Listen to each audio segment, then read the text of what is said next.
করছে।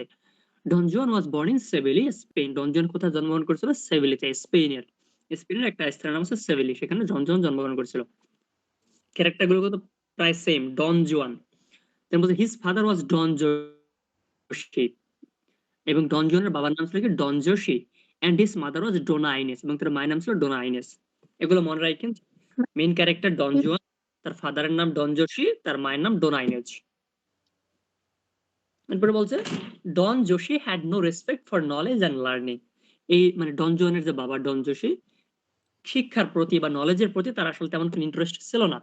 But Donna Inez was a very pedantic, educated and well known and knows Greek, Latin, French, English and Hebrew. কিন্তু Donna আইনের যে মানে ডন জুয়ানের যে মা, সে অনেক মানে একজন কি বলে যে অনেক শিক্ষিত একজন মহিলা ছিল, অনেক বেশি এডুকেটেড ছিল, এবং সে প্রায় 5টা ভাষা জানতো। কি কি? গ্রিক, লাতিন, ফ্রেঞ্চ, ইংলিশ আর হিব্রু। এটা কিন্তু প্রিপ কোশ্চেনে আসতে পারে যে এই কোন কোন ডোনা আইনেজ সে কোন কোন ভাষায় দক্ষ ছিল বা কোন কোন ভাষায় সে পারদর্শী ছিল। 1 মিনিট। ওকে, এটা ছিল হচ্ছে কোথায় বন্ধ হয়ে গেল কেন আবার? এরপর বলছে so there was a harsh relationship between Don Jose and Donna Inez. সুতরাং মানে দুজনের চিন্তাধারা বা দুজনের মতবাদ ছিল দুই রকম, যার কারণে তাদের দাম্পত্য লাইফ অতটা ভালো ছিল না। দুজনের মধ্যে একটা হার্শ রিলেশনশিপ বা মানে একটা তিক্ত সম্পর্ক ছিল আর কি। She often tried to prove her husband mad, মানে এই ডন জুয়ানের বাবা তার হাজবেন্ডকে আর কি, মানে এই তার হাজবেন্ড বলতে ডন জুয়ানের বাবাকে আর কি, মানে ডন জুয়ানের মা ডন জুয়ানের বাবাকে সবসময় এই যে পাগল হিসেবে চিহ্নিত করার একটা মানে চেষ্টা করতো আর কি। যেহেতু সম্পর্কটা ভালো ছিল না, তো একজন আরেকজনকে সময় ছোট করতে চাইতো কোনোভাবে। Don Jose and Donna Inez let for some time and unhappy short of life. সুতরাং তারা একটা এরকম অসুখী জীবন অতিবাহিত করতেছিল। They wishing their death but not divorce. তারা দুজনের মৃত্যু চাইতো, কিন্তু হচ্ছে তারা তাদের আসলে কোনো চাইতো না যে ডিভোর্স হবে, এরকম কোনো বা তাদের সেপারেশনটা চাইতো না। ওকে, মানে তারা একসাথে থাকতে চাইতো, বাট আর কিন্তু সরি, তারা একসাথে থাকতে চাইতো, কিন্তু তাদের মধ্যে কোনো ভালো সম্পর্ক থাকে এটা তারা চাইতো না। মানে তারা মৃত্যু চাইতো, কিন্তু তারা ডিভোর্স চাইতো না। যে তারা এই মানে একসাথে থাকতে থাকতে তারা মরে যাবে, কিন্তু তারপরে তারা কখনো সেপারেট হবে না। Then বলছে they lived respectively as man and wife. Their conduct was exceeding by well bred and gave no outward signs of inward state. মানে তাদের ঘরে যে মানে সমস্যাগুলি হয়তো দেখা যায় না, যদি সম্পর্ক ভালো না থাকে এমনিতে ঝগড়াঝাটি থাকেই, এগুলো তারা আসলে বাইরের কাউকে জানতে বা বুঝতে দিত না। তারা ঘরের কথা ঘরেই রাখতো। Though their friends had tried at reconciliation, their relatives tried who made the matter but worse. মানে তার বন্ধু-বান্ধব, আত্মীয়-স্বজনরা মিলে অনেক চেষ্টা করেছিল এই সম্পর্কটা ভালো বানানোর জন্য, কিন্তু বরঞ্চ দেখা গেছে তাতে আরো সম্পর্কটা নষ্ট হয়ে গেছে, আরো বেশি খারাপ হয়ে গেছে। Even the lawyers did their utmost for divorce, এবং লয়াররা পর্যন্ত ডিভোর্সের জন্য অনেক চেষ্টা করছে। But scarcely a fee was paid on either side was when unlucky Don Joshi had died. এবং সেই মানে লয়ারদেরকে তারা দুই পক্ষ থেকে টাকা দিত আরকি। মানে জাস্ট এইটা যাতে কন্টিনিউ করে যেতে পারে। কিন্তু শেষমেশ কি হয়? সমাধান হয় যে ডন জোশি মারা যায়। মানে ডন জনের বাবা মারা যায়। এই পর্যন্ত কি দুজনে বুঝতে পারছেন?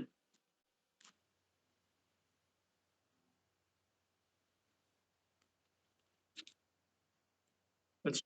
জি ভাইয়া। শুনবি আবার কি রিপিট করা লাগবে? খুব কিছু? না ভাই করা লাগবে না। ঠিক আছে। আচ্ছা।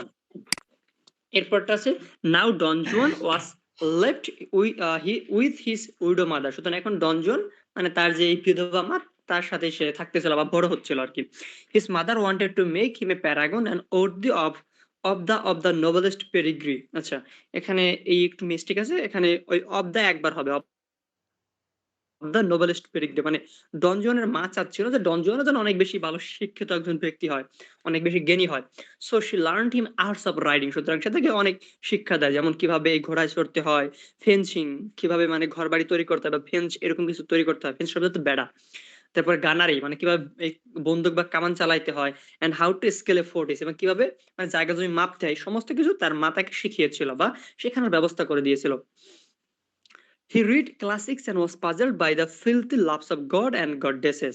সে এই ক্লাসিক্স মানে হচ্ছে রোমান বা গ্রিক যে লিটারেচার গুলো আছে এগুলো সে পড়তো এবং এই রোমান বা গ্রিক সাহিত্য ম্যাক্সিমাম হচ্ছে গড আর গডেসদের কিনে যখন ফোর্থ ইয়ার উঠবেন তখন দেখবেন ফোর্থ ইয়ারে ক্লাসিক্স ইন ট্রান্সলেশন শব্দ একটা মানে নামের একটা কোর্স আছে আর কি ওখানে যা আছে সবই হচ্ছে এই গড আর গডেসদেরকে নিয়ে বা আপনাদের সেকেন্ডারি একটা আছে হচ্ছে ইডিপাস রেক্স ওটা কিন্তু সেই গ্রিক সাহিত্য ঠিক আছে তো দেখবেন যে এই গ্রিক সাহিত্য রোমান সাহিত্য যাই হোক না কেন সবই হচ্ছে গড আর গডেসদেরকে তাদের লাভ বা তাদের কিরকম ক্রোধ ছিল এইগুলা যেমন ট্রয়ের যুদ্ধ এই ট্রয়ের যুদ্ধ কিন্তু নিয়ে এটা কিন্তু গ্রিক একজন পোয়েট আছে হোমার তার বিখ্যাত দুটা ইয়ে আছে এপিক আছে ইলিয়াড আর ওডিসি সেই দুটা লিখছিল তারপর বলা হয়েছে actually his learning was to a great extent impractical and imaginary তবে সেটা পড়তে এগুলো তো মানে দেবদেবী এই যে দেবদেবী বা আমরা যার কথা বলি এদের তো আসলে বাস্তবে কোনো রূপ নেই বা কোনো ফিজিক্যাল শেপ নেই সুতরাং এই ডনজন যা পড়তো সবই ছিল এরকম কাল্পনিক বা ইমপ্র্যাকটিক্যাল মানে অবাস্তব he did not get any practical knowledge সে বাস্তব লাইফের কোনো কিছু আসলে জানতো না বা তার কোনো নলেজও ছিল না হি ওয়াজ টু রিড সারমন্স অলসো এবং সে ধর্ম মানে ধর্মীয় যে গ্রন্থ এগুলো সে পড়তো half of his days past at church তার মানে একটা দিনের অর্ধেক কেটে যেত তার চার্চে বসেই and the other between his tutor confessor and his mother এবং বাকি অর্ধেক কাটতো কোথায় তার যারা পরিচারক ছিল তার মায়ের সাথে এবং তার টিউটরদের সাথে মানে সে এমনিতে প্র্যাকটিক্যাল লাইফ বা বাইরে ঘোরার যে একটা ফ্রিডম এরকম কোনো কিছু সে এনজয় করতে পারে নাই আর কি বা তার মাথাকে দেয় নাই এটা হচ্ছে ডন জনের লাইফ ছিল আর কি বা তার যখন তার বাবা মারা গেছে তখন তার লাইফটা কিরকমটা তার মা লিড করতে সাহায্য করেছিল এরপরে বলছে এট দ্য এজ অফ 6 বছর বয়সে he was A charming child সে অনেক মানে সুঠাম দেহি বা অনেক সুন্দর একজন পুরুষ ছিল মানে পুরুষ বলতে অতটা এই না আর কি ম্যাচিওর না জাস্ট এমনি সে দেখতে সুন্দর অনেক ভালো ছিল এট 12 হি ওয়াজ এ ফাইন কোয়াইট বয় এবং 12 বছর বয়সে তার মানে যে ফিগারটা এটা আরো বেশি সুন্দর হয় এট দ্য এজ অফ 16 বছর বয়সে he was handsome slender and well knit সে তার স্বাস্থ্য অনেক ভালো ছিল এ থেকে দেখতে সুন্দর অনেক হ্যান্ডসামের মতো লাগতো এরকম দেন বলছে Donna Julia was one of the friends of Donna Ines Donna Julia কে ছিল ডন জনের মায়ের বান্ধবী তার নাম কি ছিল Donna Julia she was a beautiful intelligent and wife of Don Alfonso সে অনেক সুন্দরী ছিল বুদ্ধিমতী ছিল এবং তার হাজবেন্ডের নাম ছিল কি ডন Alphonso there was A mismatch between them কিন্তু তাদের দুজনের সম্পর্কটাও ভালো ছিল না ডোনা জুলিয়া ওয়াজ 23 ইয়ার্স ওল্ড হোয়ারাস ডন আলফোনসো ওয়াজ মোর দ্যান 50 যেখানে ডোনা জুলিয়ার বয়স ছিল 23 সেখানে ডন আলফোনসোর বয়স ছিল 50 এর বেশি মানে এই যে কি বলে যে দুইজনের বয়সের মধ্যে অনেক ডিফারেন্স ছিল সুতরাং তাদের মেন্টালিটিও সম্পূর্ণ আলাদা আলাদা ছিল so the marriage was Lovelace সুতরাং তাদের এই বিয়েটা ছিল কেমন লাভলেস বা ভালোবাসাহীন একটা সম্পর্ক ছিল it is said that Juan's mother Donna Ines was once in love with Alfonso তবে এটাও সাধারণত মনে করা হয় যে ডন জুয়ানের যে মা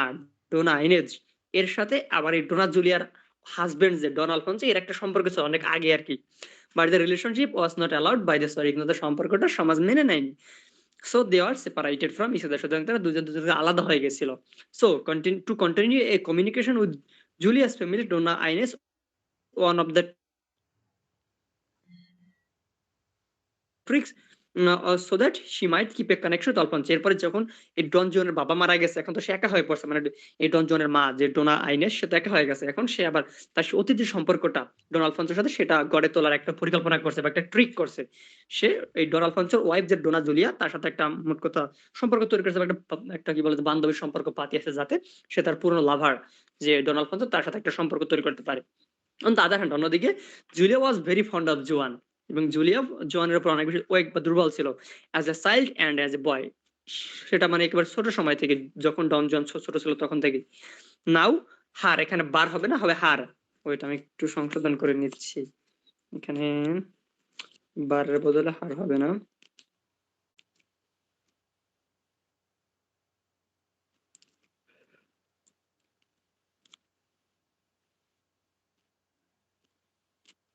ওকে এখানে বলছে now her love toward young Juan grow a new took a new dimension মানে এখন তার সম্পর্কটা বা তার যে জুয়ানের প্রতি একটা অ্যাফেকশন এটা আরো বেশি মানে অন্য ধারায় চলে গেছিল এখন আগে তো সে তাকে বাচ্চা হিসেবে ভালোবাসতো বাট এখন এটা অন্য ধারায় চলে গেছে the love changes is into a এ ডেচার এখন সেটা আকাঙ্ক্ষায় রূপান্তরিত হয়েছে চাহিদায় but the silent proposal Juan could not understand কিন্তু এই যে মানে দূর থেকে একটা ভালোবাসা এটা আসলে জুয়ান তখনও বুঝতে পারেনি কারণ সে তো অনেক জাস্ট তার বয়স ছিল 16 বছরের মতো so to Julia it was clear, but to Julie it was clear, কিন্তু জুলি এটা ভালোমতো বুঝতে পেরেছিল। She wanted to resist herself, সে নিজেকে মানে প্রতিরোধ করতে চেয়েছিল জোয়ানের কাছ থেকে। But her love affection was so deeply to Juan, কিন্তু তার ভালোবাসাটা জোয়ানের প্রতি সে মানে যত দূরে থাকতে চাচ্ছিল ততই সে আরো বেশি মানে ওরা গ্রো করতেছিল। তার ভালোবাসা সে জোয়ানকে অনেক মিস করতেছিল এরকম। That she could not avoid ইট, যে শেষমেশ সেটা একদমই অ্যাভয়েডই করতে পারে নাই। ইট ওয়াজ প্লাটোনিক, তাদের সম্পর্কটা এবার মানে দৈহিক হয়ে যায় আরকি। At a time their love affair turned into sexual desire. At one November night, তো একদিন নভেম্বরের রাতে জোয়ান was discovered in bedroom of Julia. জোয়ানকে কোথায় পাওয়া যায়? এই জুলিয়ার বেডরুমে। Antonio the maid servant of Julia watched over them. Antonio হচ্ছে তাদের দুজনকে মানে পাহারা দিচ্ছিল আরকি। She warned that Alfonso is coming. সে উম এখানে she হবে না, এখানে he হবে। ওকে? একটু টাইপিং মিস্টেক আছে যে he warned that Alfonso is coming. সে এদের দুজনকে বলতেছিল মানে জুলিয়া আর হচ্ছে এই ডন জুয়ান এদেরকে বলতেছিল যে জুলিয়ার হাসব্যান্ড বা আলফোনসো আসতেছে। But they are mad at that time for the sake of their sexual desire. কিন্তু তারা ওগুলো মানে ভ্রুক্ষেপ করেনি। So they did not hear the shouting of Antonio. সুতরাং এই অ্যান্টোনিও যে চিৎকার করে বলতেছিল যে আলফোনসো আসতেছে, এটা তারা মানে শোনার মতো কোনো ধৈর্য তাদের ছিল না বা তারা শুনতেও পায়নি। When Alfonso entered the room, তো যখন আলফোনসো রুমে প্রবেশ করে and criticizes him for his suspicion, এবং এই যে সে যে একটা সন্দেহ করতেছে, এইজন্য সে ফার্স্টে জুলিয়াকে বিভিন্নভাবে তিরস্কার করতে থাকে। And ask his friends to search the room, এবং সে তার বন্ধুকে বলে যে রুমটাকে খুঁজে খুঁজে দেখতে আরকি। মানে অলফোনসোর সাথে তার বন্ধু আসছিল। তো অলফোনসো তার বন্ধুকে বলে যে রুমটা সে যেন খুঁজে খুঁজে দেখে যে ওখানে আসলেই কি আসে নাকি, বা সে যেটা সন্দেহ করছিল সেটা কি আসলেই সত্যি নাকি যে জুলিয়ার অন্য কারো সাথে সম্পর্ক আছে, এরকম কিছু। মানে এই জুলিয়ার হাসব্যান্ড যে আলফোনসো, সে জুলিয়াকে মানে আরো কিছু আগে থেকে সন্দেহ করত। তো এখন সেটাকে সন্দেহটা কি সত্যি নাকি এটা জানার জন্য সে করছে, এই রুম সার্চ করতে বলতেছে। Then Don Alfonso and his followers friends investigate into the possible corners of the room without detecting any out of lava. কিন্তু এরপর তারা অনেক খোঁজাখুঁজির পরও তারা কাউকে পায় নাই ওখানে রুমে, কাউকে তারা ডিটেক্ট করতে পারে নাই। Then he apologizes uh, his visit to Juan, but nothing more than shocks and hysteria comes from her.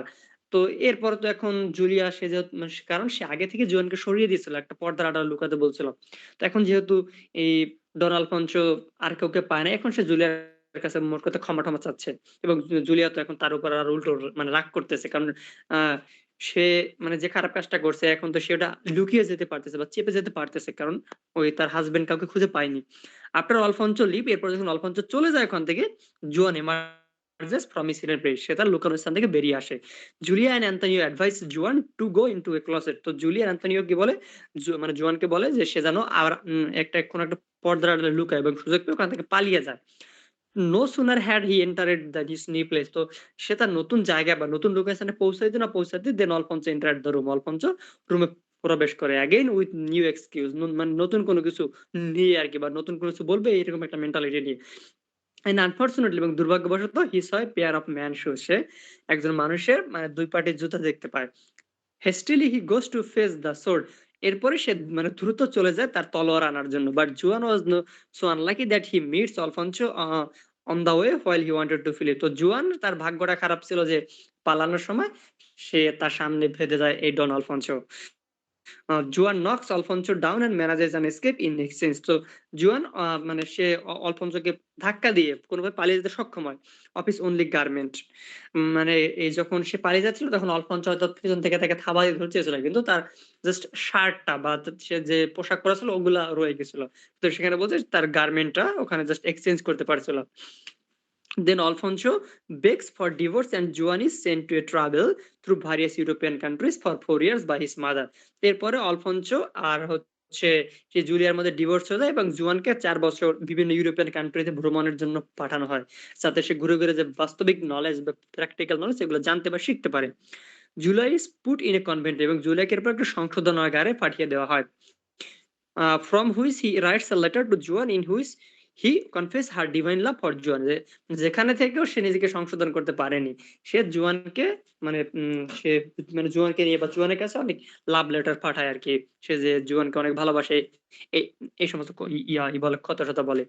সে বলে যে I love you for this love lost estate, station, heaven, mankind, my own esteem and yet regret what it hath cost. মানে আমি আমার ভালোবাসার জন্য সবকিছু হারিয়েছি।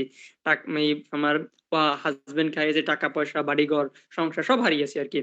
Again he writes এবং সে আরো বলছে কি man's love is of man's life a thing apart this woman's whole existence। এটা কিন্তু একটা রিয়েল কথা যে যেখানে মানে একজন পুরুষের ভালোবাসা জাস্ট একটা অংশের প্রতি বা একটা নির্দিষ্ট জিনিসের প্রতি, কিন্তু মহিলাদের কাছে ওটা হচ্ছে সমস্ত এক্সিস্টেন্স বা অস্তিত্বটা। বলছে Byron concluded canto first with the mocking tone. সে লাস্টে মানে স্যাটায়ার করছে, মক করছে কাকে? এগেইনস্ট হিজ কন্টেম্পোরারিজ, আর কন্টেম্পোরারি লেখকদের, ওয়ারজথকে, কোলরিজকে, শেলিকে। এটা হচ্ছে লর্ড বায়রনের ডন জন কবিতাটা। ইজি না সুমন ভাইয়া? হ্যাঁ ভাইয়া, খুব হ্যাঁ। ভালো লাগছে। ইজি। মাথা ঘোরায়, অনেক বড় তো। যাই হোক, সুমন ভাই এটা কি রিপিট করা লাগবে আর? আমার রিপিট করতে হবে না, ঠিক আছে। ওকে, এরপর হচ্ছে পড়বো আমরা পিবি শেইলির কবিতা। ওইটা আমি একটু একটা লেখা দিয়ে নেই।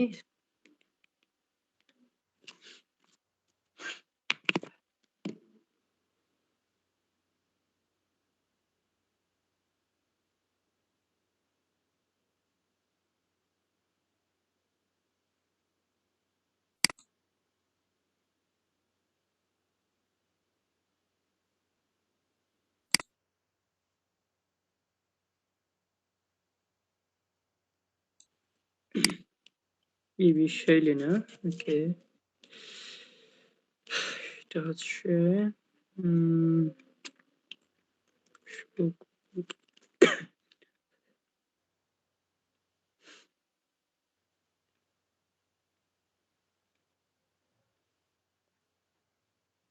আচ্ছা, আচ্ছা।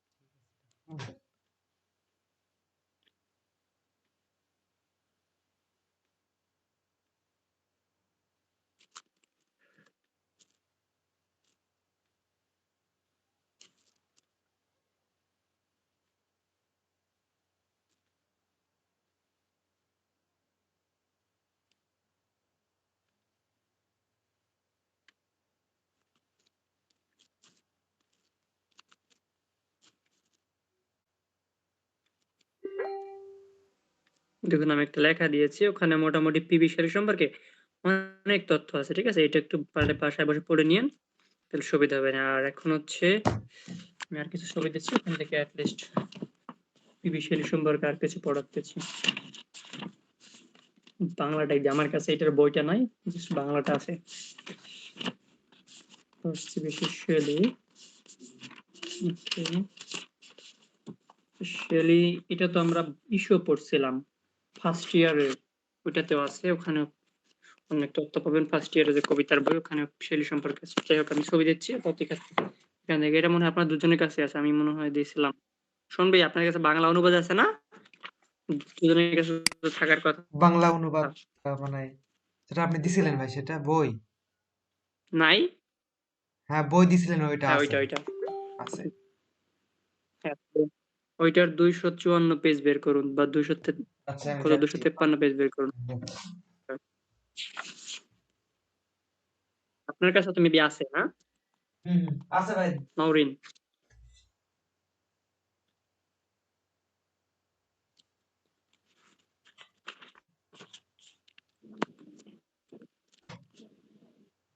জি ভাইয়া, আছে, বের করতেছিলাম।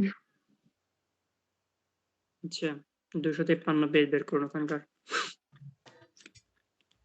এই যে 5টা মানুষের ছবি দেওয়া আছে এখানে। শেক্সপিয়ার এর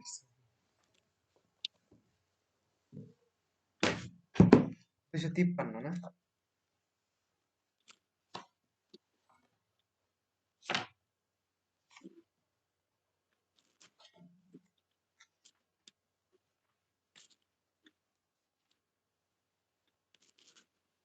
ভাই কত পিস বললেন? 253। এটা তো মিলে না আমারটা।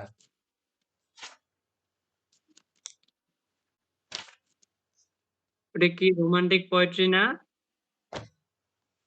এটা ডায়ালগের ভাই, মতো। 200 সাহিত্য জীবন, জীবন না, সাহিত্যকর্ম জীবন না? হ্যাঁ, শুনুন, আপনি তাহলে পার্সি বেশি শেলিরটা বের করুন, দেখুন আপনারটা কত পেজে আচ্ছা, আছে। তো অবশ্যই হ্যাঁ, অবশ্যই আছে। সূচিপত্র থেকে বের করলে হয়।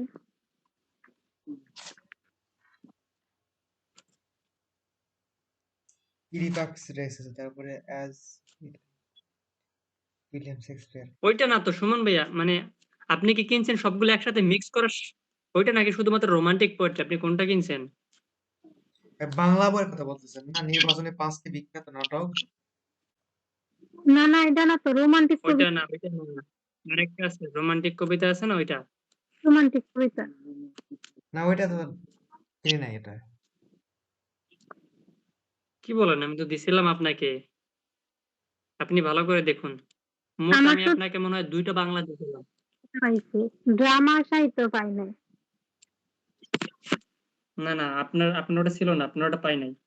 শুনবে আমি আপনাকে দিয়েছিলাম, দেখুন আপনি, আসছে নির্বাচিত ইংরেজি রোমান্টিক কবিতা। না ভাই, ওটা পাই নাই তো আমি। ওটা আছে না।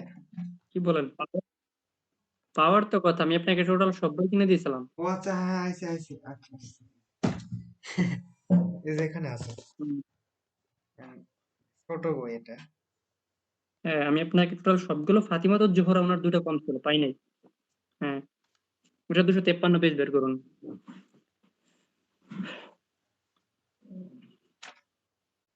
হুম। 53, 153 না? 253।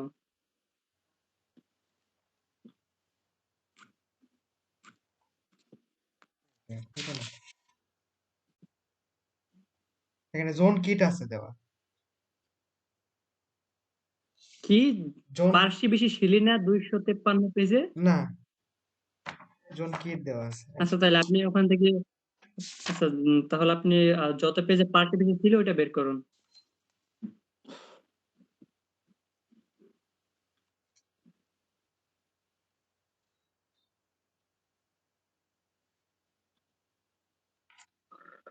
পাইছি।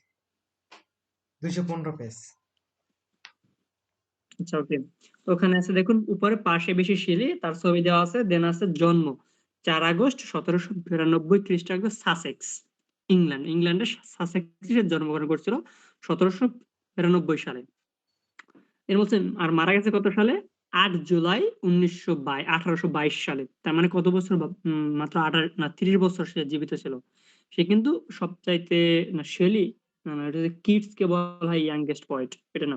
তিনি বলছে 1822 খ্রিস্টাব্দে লেরিসি কিংডম অফ সার্ডিনিয়া, বর্তমান ইতালি, সে কিন্তু সমুদ্র ডুবে মারা গেছে, ঠিক আছে, ইতালির কোন একটা জায়গাতে, সেই জায়গাটার নাম লেরিসি কিংডম অফ সার্ডিনিয়া। আর এর পেশায় ছিল কি কবি, নাট্যকার, প্রাবন্ধিক ও উপন্যাসিক। উল্লেখযোগ্য সাহিত্যকর্ম কি? Queen Mab, Alastor, the Revolt of Islam, Prometheus Unbound, তারপর হচ্ছে Adonais, the Defence of Poetry, the Triumph of Life, এগুলো হচ্ছে তার মানে বিখ্যাত যে লেখা, সেই লেখাগুলো। শুনবে মিলে কি? হ্যাঁ ভাই, মিলছে মিলছে। আচ্ছা ওকে, এরপর আছে জীবন ও সাহিত্যকর্ম। প্রথমে শেলি, পুরো নাম পার্সি বিশি শেলি, মিথু আর্নল্ড, যাকে বর্ণনা করেছেন এক সুন্দর ও ব্যর্থ দেবদূত রূপে, যিনি শূন্যে ঝাপটেছেন তার উজ্জ্বল দুটি ডানা। বাস্তবে কি তিনি দেবদূত? প্রেম এবং বিদ্রোহ, এই দুই শক্তিকে দুহাতে ধারণ করার মতো দেবত্ব তার ছিল। তবে তিনি দেব শিশুর মতো সবসময় শান্ত ছিলেন না। তিনি ছিলেন কাজী নজরুল ইসলামের আমি কবু, প্রশান্ত কবু, অশান্ত দারুণ স্বেচ্ছাচারী, মানে সে কিন্তু রেবেল পোয়েট বলা হয়, বা পোয়েট অফ রেভলিউশনারি, ঠিক আছে, মানে সে তার কবিতায় সবসময় একটা রেভলিউশনারি থট বা বিদ্রোহমূলক কোনো কিছু বলতে চেয়েছে, এজন্য তাকে বলা হয় রেবেল পোয়েট বা রিভলিউশনারি পোয়েট। আর এখানে সেই অর্থে তাকে কাজী নজরুল ইসলামের সাথে তুলনা করেছে। আমি যে আমরা জানি কাজী নজরুল ইসলাম হচ্ছেন বিদ্রোহী কবি। দেন বলা হয়েছে শিল্প সৌকর্যপূর্ণ, সৌম্য সুঠাম, ঝাঁকড়া চুলের দীঘল দিয়ে সুদর্শন প্রেমিক পুরুষ শেলী, রাজনীতি ও ধর্মের পরিচালিত প্রথা বিরোধী, সমাজ শৃঙ্খল বিরোধী, খ্যাপা দুর্বাসা দুর্বিনীত জীবন্ত আগ্নেয়গিরির অগ্নি উত্তাল গর্জনে ফেটে পড়া কবি শেলী। প্রেমের ক্ষেত্রে কুসুম কুমার, আর বিদ্রোহের ক্ষেত্রে ভাগীরথীর মতো, ভাগীরথীর ভৈরব গর্জন। এ হচ্ছে বাঙালি কবির মম এক হাতে বাসা বাঁকা বাঁশের বাঁশরি, আর এক হাতে রণতর্য, এটা বিদ্রোহী কবিতার একটা লাইন, এর প্রকৃষ্ট প্রতিরূপ। এই ফুঁসে ওঠা বিদ্রোহের তুঙ্গ তরঙ্গাভিঘাতে ঝাড়ে বংশে নির্মূল করে ফেলতে চান সকল দীনতা হীনতা জরা বেদি আর শৃঙ্খল, তারপর সেই ধ্বংসস্তূপের শ্মশান ভূমির ওপর উড়াতে চান নতুনের বিজয় কেতন, মানে সে নতুন, পুরাতন কোনো কিছু ভেঙে দিয়ে নতুন কোনো কিছু আনতে চায়, একটা রিবেল করতে চায় আর কি। এটাই ছিল শেলির কবিতা বা তার লেখালেখির ধরন। স্বাধীনতার প্রতি অত্যন্ত পিপাসার্থ কবি শেলি জন্মগ্রহণ করেন ইংল্যান্ডের নিকটবর্তী ফিল্ড প্লেজ এ 1792 সালের 4 আগস্ট। তার বাবার নাম কি? Timothy Shelley. অঢেল ধনৈশ্বর্য আর বিপুল ভূসম্পত্তির মালিক। এই শেলির বাবা কিন্তু অনেক ধনী ছিল। এক সময় এই টিমোথি শেলি লর্ড সভার সদস্য এমপিও হয়েছিলেন, মানে ইংল্যান্ডের এমপি হয়েছিল সে। তিনি ছিলেন আদর্শবাদী ও রক্ষণশীল। বোনদের সঙ্গে শেলির প্রথাগত পাঠের হাতে খড়ি হয় বাড়িতে। 1802 সালে তাকে ভর্তি করা হয় সিওয়েন হাউস, বেন্টফোর্ডে, মানে এই স্কুলটাতে আর কি। 1802 সালে, তার মানে তার জন্মের কত বছর পরে? এটা হচ্ছে 20 বছর পরে, না 10 বছর পরে। যেটা বলছে এখান থেকে 1820 সালে ইটন কলেজে তাকে ভর্তি করা হয়। ইটনেই তার স্কুল জীবন শেষ হয় এবং 1808 সালে তাকে ভর্তি করা হয় অক্সফোর্ডে, মানে অক্সফোর্ড ইউনিভার্সিটি যাকে আমরা বলি। অক্সফোর্ডে তার পাঠ্য বিষয় ছিল ধর্ম ও দর্শন। সেখানে সে কোন বিষয়ে পড়াশোনা করেছিল? রিলিজিয়ন অ্যান্ড ফিলসফি আর কি, ধর্ম দর্শন। অবশ্য অক্সফোর্ডে তার বেশি দিন থাকা হয় নাই। এখন যে লাইনটা, এই লাইনটা অনেক ইম্পর্টেন্ট, এটা কিন্তু অনেক চাকরির ক্ষেত্রে আসে যে 1811 সালে তিনি দ্য নেসেসিটি অফ অ্যাথিইজম বা নাস্তিক্যবাদের বা নাস্তিকতার প্রয়োজনীয়তা নামে একটি পুস্তিকা বের করেন। ভেনামিতে এটি প্রকাশ করলেন এবং প্রচার করলেন। চারদিকে সমালোচনার ঝড় ওঠে।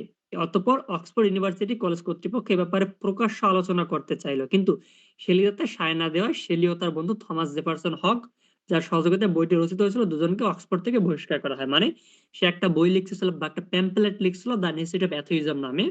আর এটা পাবলিশ করার পরে চারদিকে সমালোচনার ঝড় ওঠে। এরপরে আর কি তাকে আর তার বন্ধু থমাস জেফারসন হক দুজনকে অক্সফোর্ড থেকে এক্সপেল করে দেওয়া হয়। এরপর আছে অধিক সম্পদের প্রাচুর্যে লালিতা হওয়ার কারণে ছোটবেলা থেকেই শেলির মধ্যে অহেতুক নিয়ম নীতির বাঁধনে আবদ্ধ না থাকার একটা প্রবণতা লক্ষ্য করা যায়। মানে ধন সম্পদ হইলে আর কি যা হয়। স্কুল জীবনে শ্রেণীকক্ষে শিক্ষকদের বেত নিয়ে আসা, এটাকেও তিনি বরদাস্ত করতে পারতেন না। তার এই উৎকেন্দ্রিকতার কারণে তাকে ইটনে অধ্যয়নকালীন সময় ম্যাট শেলি বা এটন এথিস্ট বলে ডাকতো। এটা কিন্তু আসে মাঝে মাঝে। শেলির অন্য নাম কি বা ডাক নাম কি ম্যাট শেলিও বলা হয়, আবার এতন এথিস্ট বলা হয়। এথিস্ট শব্দ হচ্ছে নাস্তিক। শেলির উদ্ধত মনোভাবই বাল্যের কৈশোরের হালকা আবেগ কেটে গেলে ঘনত্বপূর্ণ বিদ্রোহ শক্তিতে রূপান্তরিত হয়। মানে এই নাস্তিকতাবাদ থেকে সে আস্তে আস্তে একজন বিদ্রোহী কবি হয়ে ওঠে। দেন বলছে অক্সফোর্ড থেকে বহিষ্কারের পর শেলির বাবাও শেলির পরিবার থেকে বহিষ্কার করেন। এরপরে তার বাবাও তাকে ত্যাগ করে। ইংল্যান্ডে কিন্তু এগুলো প্রায় অ্যাভেলেবেল। তিনি বলছে বিশেষত ছেলে নাস্তিকতার পক্ষে বই লিখেছে, এই কথা জেনে তার রক্ষণশীল বাবা রুশে ওঠেন, মানে তার বাবা ওইগুলো অ্যাকসেপ্ট করতেছিল না আর কি।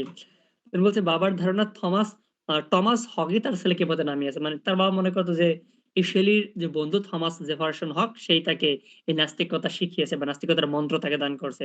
কাজে হকের সংস্পর্শ থেকে ছেলেকে আলাদা করতে হবে।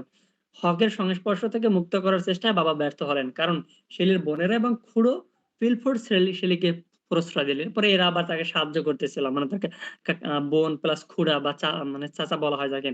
অক্সফোর্ড ছেড়ে শেলি তখন লন্ডনে। বাবা এই ছেলের পেছনে আর কোনো অর্থ খরচ করতে রাজি নন, বন্ধ করে দিলেন অর্থ সরবরাহ। শেলির তখন আর্থিক টানাপোড়েনের মাঝে দিন কাটে। আর এরই মাঝে প্রেম আসলো কোমল পদভরে। জীবনে প্রথম প্রেমের পরশ। মেয়েটির নাম হ্যারিয়েট গ্রোভ, শেলিরই কোনো এক দূর সম্পর্কের আত্মীয়া। আর শেলি তার না আর শেলির সাথে পরিচয় এই লন্ডনেই। কিন্তু গ্রোভ এর সাথে শেলির প্রেম দীর্ঘস্থায়ী হয়নি। শেলির প্রচলিত ধর্মমতের বিরোধিতাকে গ্রোভ সহজভাবে মেনে নিতে পারে। মানে আর যদি এখন কাউকে বলা হয় যে তুমি কি একজন নাস্তিককে বিয়ে করবে, খুব কম লোকে সেটা অ্যাকসেপ্ট করবে। মানে সবাই তো তসলিমা নাসরিনের মতো না। তিনি বলছে শেলির প্রচলিত ধর্মমতের বিরোধিতাকে গ্রোভ সহজভাবে মেনে নিতে পারেনি, ফলে কয়েক মাসের মধ্যে শেলির প্রথম প্রেমের জবনিকা পাতবা শেষ হয়ে যায় আর কি সম্পর্কটা।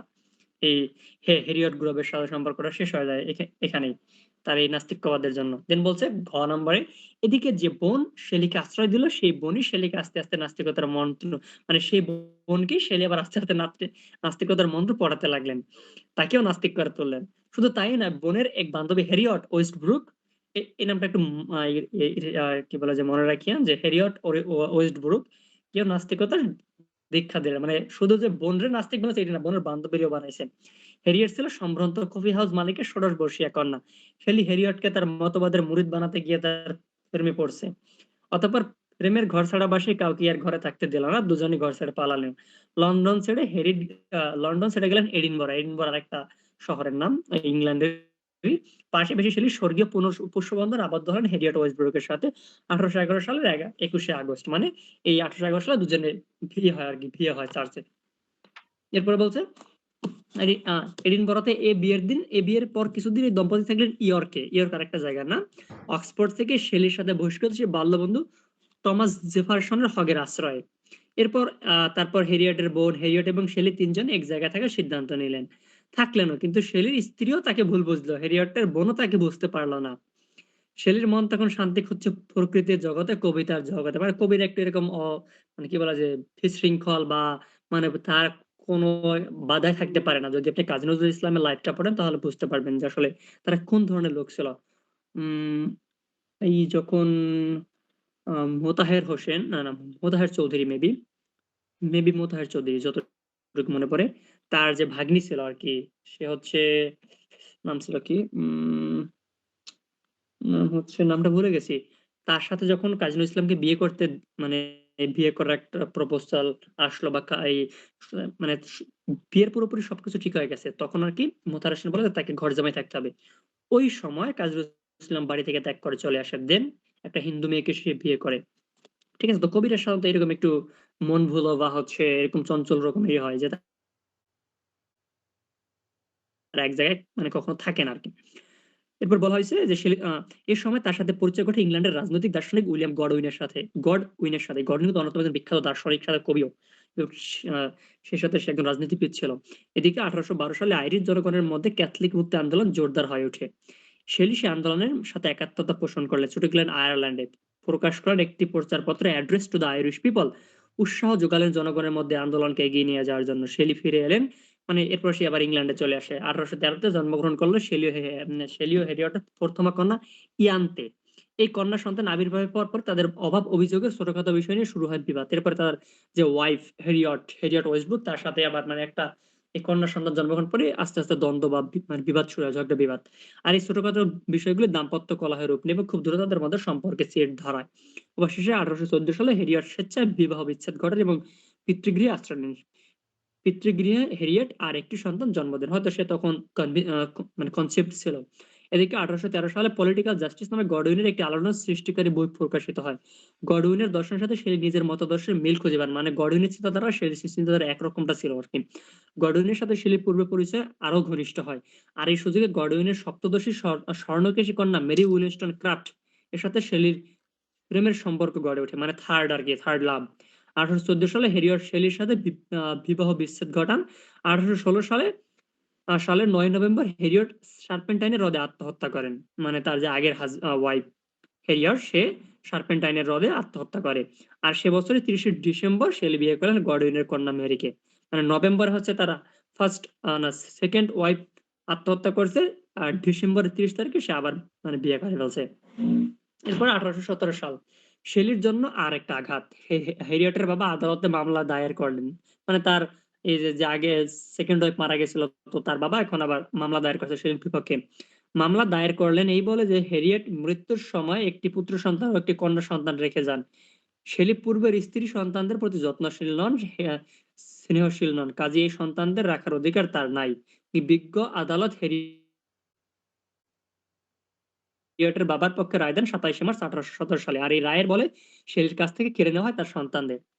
এরপর 1818 সালের জানুয়ারি মাসে মেরির গর্ভে জন্ম হয় শেলির আরেক কন্যা সন্তান ক্লারার। শেলি, কিটস, লিহান ঘনিষ্ঠ বন্ধু। মানে এদের অনেক ভালো সম্পর্ক ছিল। শেলি, জন কিটস এবং লিহান তিনজনে কিন্তু মানে বিখ্যাত কবি আর কি। দেন বলছে লিহান্ট হচ্ছেন দ্য এক্সামিনার পত্রিকার সম্পাদক। আর শেলি, কিটস দুজনই তিনি জনসমক্ষে তুলে ধরার চেষ্টা করেছেন। 1818 সালে শেলির মধ্যে অসুস্থতা বাসা বাঁধে। তখন লি হানকে নিয়ে পুত্র উইলিয়াম, কন্যা ক্লারা এবং স্ত্রী মেরিসো ইতালিতে পাড়ি জমান। মানে সে অসুস্থ হয়ে পড়ে, দেন তারা ইতালিতে রওনা হয় আর কি, ইতালির পথে। তখন লি হানকে নিয়ে পুত্র উইলিয়াম, না, ইতালিতে তার পুত্র এবং কন্যা উভয় মারা যায়। আবার একটা স্যাড ইভেন্ট। 1819 সালে জন্ম নেন তার তৃতীয় সন্তান। তারপর আমৃত্যু তিনি ইতালিতে অবস্থান করেন। 1822 সাল গ্রীষ্মকাল, শেলিয়ারের সমুদ্র তীরে স্পেজিয়ায় আহ, কাসা মগনিতে স্পেজিয়ার একটা ইসের নাম, নগরের নাম এটা। জুলাইয়ের 8 তারিখ, মানে 1822 সালে 8 তারিখ তারা এই স্পেজিয়ায় সমুদ্র তীরে আসছে। বন্ধু উইলিয়াম আর শেলি নৌকায় চেপে বসলেন। সেদিন সন্ধ্যায় শুরু হলো প্রচন্ড ঝড়। ঝড়ের কবলে পরে নৌকা তলিয়ে গেল। সলিল সমাধি হলো দুজনেরই। তার 10 দিন পর লাশ ভেসে এসে তীরে ভিড়ল। তারপর শেলির বন্ধু কবি বায়রন ও লিহান্ট হান্টের অপেক্ষায় কবির মৃতদেহ বালি চাপা দিয়ে রাখা হয় আরো কিছুদিন। মানে স্থানীয়রা ওই লাশ 10 দিন পর ভেসে আসতো, ওগুলো আবার বালি চাপা দিয়ে রাখে। আগস্ট মাসে গ্রিসের নিয়ম অনুসারে প্রচুর লবণ, তেল ও মদ সহযোগে দাহ করা হয় শেলির মরদেহ। মরদের অন্ত্যেষ্টিক্রিয়াকালীন সময় কবির এক ভক্ত ট্রিলাওনি কবির অদগ্ন হৃৎপিণ্ডটি সযত্নে তুলে রাখেন। পরে তার দেহবর্ষ ও হৃৎপিণ্ডটি একটি বাক্সে প্রথিত করা হয় রোমের এক প্রোটেস্ট্যান্ট গোরস্থানে। বন্ধু কিটস মারা গেলেন ১ বছর আগে। ১৮২১ সালে শোকাহত শেলি বন্ধুর স্মৃতিতে স্মরণ করে রচনা করছেন শোকগাথা। এগুলো বিখ্যাত একটা শোকগাথা। এই সে আছে মানে সেকেন্ড ইয়ার করছে অ্যাডোনাইস। আর তখনই মাত্র ৩০ বছর বয়সে অতর্কিত হানা দিল তার দেহে। মানে তার বন্ধু মারা গেছে ১৮২১ সালে এবং এর পরের বছর সে মানে তার লাইফটা কিন্তু প্রায় কষ্টে কষ্টেই কাটছে। শেলির বয়স যখন মাত্র ৮ বছর তখন থেকে তার লেখালেখি শুরু। মানে এখন তার লেখা মানে তার কোন বিখ্যাত লেখা সেগুলো বলছে। এ সময় তিনি ভার্সেস অনেক ক্যাট রচনা করেন আর মানে ৮ বছর বয়সে। ১৮০০ সালে এই রচনাটি লেখার পর অক্সফোর্ডের ছাত্র থাকাকালীন তিনি আরো ৪টি বই রচনা করেন। ১৮০৮ সালে উপন্যাস জাজস্ত্রী, এখানে সেই ইংরেজি নেমটা আছে জাজস্ত্রুজি। আর ১৮১০ সালে St Irvyne posthumous fragments of Margaret Nicholson. ১৮১১ সালে নাস্তিকতার প্রচলিত বা নিশ্চিত অফ অ্যাথিইজম লেখা এবং প্রকাশ করা হয়। ছিল অন্যান্য গ্রন্থের নাম নিচে দেওয়া হলো। আমি বলতেছি এগুলো একটু দাগিয়ে রাখুন যে কোন লেখাগুলো তার ইম্পর্টেন্ট। একটু আগে যেটা বলছে দ্য নিসিট অফ অ্যাথিইজম এটা। এরপর হচ্ছে ১ নাম্বার কুইন ম্যাপ ১৮১৩ সালে যেটা পাবলিশ করা হয়। অ্যালাস্টার ১৮১৫ সালে। দ্য রিভোল্ট অফ ইসমাল ১৮১৭ সালে। এরপরে হচ্ছে ৪ নম্বর লাগবে না, ৫ নাম্বারটা প্রমিথিউস আনবাউন্ড তার সবচাইতে বিখ্যাত যেটা। প্রমিথিউস আনবাউন্ড নাটিকা ১৮২০। তারপর দ্য সেন্সি নাটিকা ১৮২০। অ্যাডোনিস এটা অনেক বিখ্যাত আপনাদের আছে ১৮২১। আর কি আছে? আর হচ্ছে এটাও একটু দাঁড়ায় রাখেন দ্য ডিফেন্স অফ পোয়েট্রি একটা এসে আরকি ১৮২১ সালে। এইগুলো হচ্ছে তার মানে মেইন যে ওয়ার্ক গুলা। এরপর হচ্ছে শেলি আশাবাদী কবি বা অপটিমিস্টিক পোয়েট। আগামীর কবি হতাশ নন। আগামী দিন আছে সব শেষ হয়ে যায়নি। আগামী দিন আমরা সবার হবো। মানে আজকে খারাপ আছি বলে আগামীকালকে ভালো হবে না এরকম সে মানে কখনো বিশ্বাস করে না। সে বিশ্বাস করতো আজকে খারাপ আছে আগামীকালকে আমরা মানে ভালো হবে।